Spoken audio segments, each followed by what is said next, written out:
बोलो शिव शंकर भगवान की जय।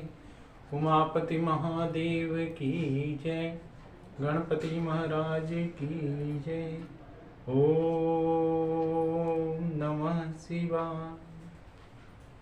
मेरे प्यारे शिव भक्तों, आप सभी भगवान शिव जी के और माता गिरजा जी के विवाह का वर्णन सुन रहे हैं, जिसमें पुरोहित जी ने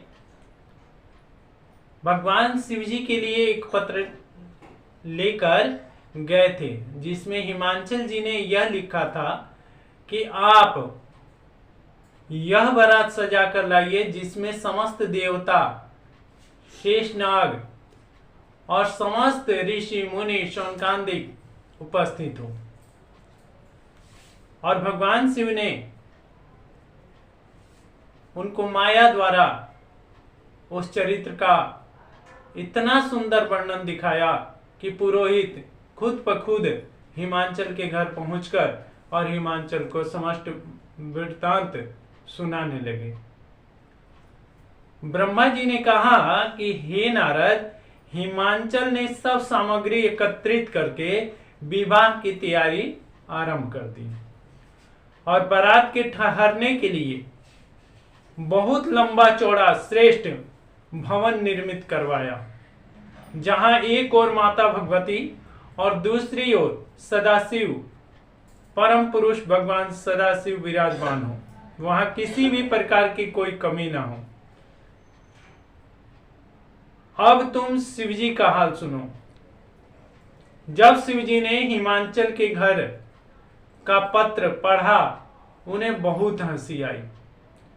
फिर उन्होंने हिमांचल के गर्व को नष्ट करने के लिए एक चरित्र किया। उन्होंने अपना स्वरूप एक बूढ़ा सा बना लिया और अपने बैल को भी बूढ़ा बना दिया। उसके ऊपर वह बैठ गए। फिर अपने साथ 2 शिष्यों को भी ले लिया।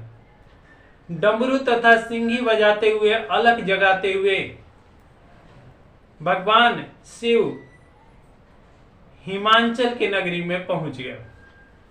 वहां जाकर एक बाग में ठहर गए। इधर राजा हिमांचल बारात आने की प्रतीक्षा कर रहे थे। वस्तुतः उन्होंने जब सिंगी और डमरू का नाद सुना तो बहुत ही लोग बारात देखने के लिए चल पड़े और हिमांचल ने भेजा। वे सब मनुष्य तथा गिरजा जी की सहेलियां उस स्थान पर जा पहुंची जहां वह अवधूत रूप में भगवान शिव जी बैठे हुए अलग अलग शब्द का उच्चारण कर रहे थे।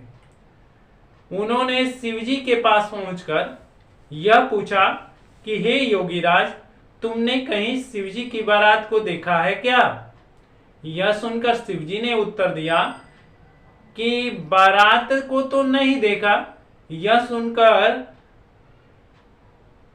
सखियों ने कहा कि जब बारात को नहीं देखा तो आप यहां कैसे आए? उस पर भगवान शिव जी ने हंसते हुए यह उत्तर दिया कि हम ही तो दुल्हा हैं और हम ही बाराती हैं। हमारे साथ जो 2 शिष्यों के अतिरिक्त और कोई भी नहीं आया। हे नारद, शिव जी के मुख से निकले हुए इन शब्दों को सुनकर गिरजा जी की सखियों ने उन्हें गाली देते हुए कहा, अरे पगले, तू हमारे राजा की पुत्री के योग्य है और तू उनसे विवाह करेगा? ठीक ठीक बताएगा, तूने बारात को कहीं देखा है या नहीं? तो हम तुझे अच्छा भोजन खिलाएंगे और पहनने के लिए श्रेष्ठ वस्त्र भी देंगे। यह सुनकर शिवजी ने फिर अपना पहला उत्तर दोहरा दिया, हे सखियों, तुम गिरजा जी से जाकर कह देना कि हम वही व्यक्ति हैं जिन्हें पुरोहित जी ने लगन चढ़ाकर आए हैं।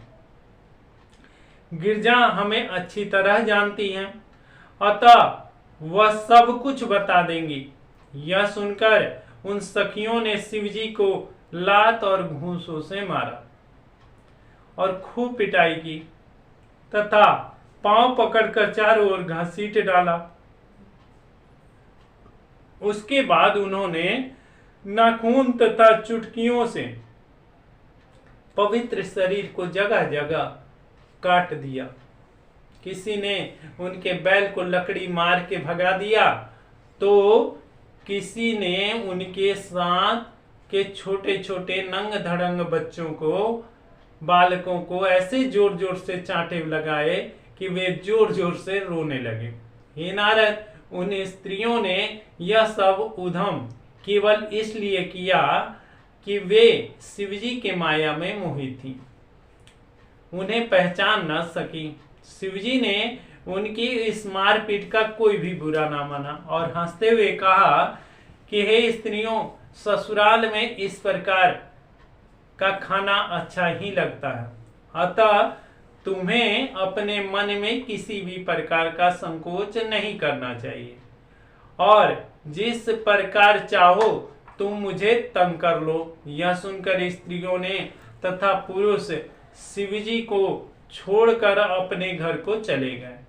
जब वे लोग घर को गए तब शुक्र और शनिश्चर, जो दोनों बालक बन के आए हुए थे, रोने पीटने लगे और शिवजी, शुक्र और शनिश्चर जो दोनों बाल्यावस्था में भगवान शिवजी के पास रोते हुए आए और वह रोते पीटते हुए शिवजी के पास पहुंचकर उस समय शिवजी ने हंसते हुए उनसे कहा कि तुम लोग अपने मन में किसी प्रकार का खेद न करो और ससुराल में तो इसी प्रकार का आनंद मिलता है। परंतु जब शिवजी ने लौट कर जाती हुई उन स्त्रियों के पीछे अपने झोले में से निकाल कर अनेक प्रकार के बर्रे छोड़ दिए, उन बर्रों ने स्त्रियों के कोमल शरीर को काट काट कर जगह जगह सुझा दिया। तब वे रोते पीटते चिल्लाती हुई बड़ी तेजी के साथ अपने अपने घर को भाग गईं।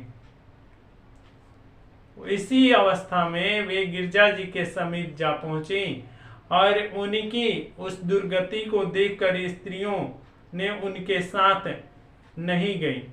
वे बहुत प्रसन्न हुई और उन्हें चिढ़ाती हुई पूछने लगी, अरे सखियों, तुम्हारी यह दुर्गति किसने की?